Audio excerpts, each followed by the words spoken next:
I'm in the grinding arena here at Timtos 2019. I'm looking at this knife grinder. Now this is, grinding isn't something that I often talk about, but I spotted this machine and had to look in more detail.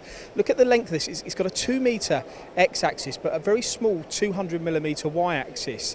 Now the idea behind this machine is it is a classic machine for doing things like knife grinding. Also imagine if you were a machine tool manufacturer and you wanted to grind your linear rails. All of the longer and let's say less width of components can be ground on here. Now what's different about this machine is if you look at the drawing or the picture at the back of the stand here on this LeaderMax stand, you'll notice that the grinding wheel is actually in a vertical position. Now the fact it's in a vertical position as opposed to a horizontal position means that when you're grinding you can take much deeper cuts and you can also grind a lot faster. So it means that you're going to be more productive if you're using a grinder with this style of setup. And I'm assuming as well the fact that you've got a much bigger surface area being ground at once means that you're going to get a good surface finish far quicker, and the machine's probably going to last a lot longer as a result of this configuration.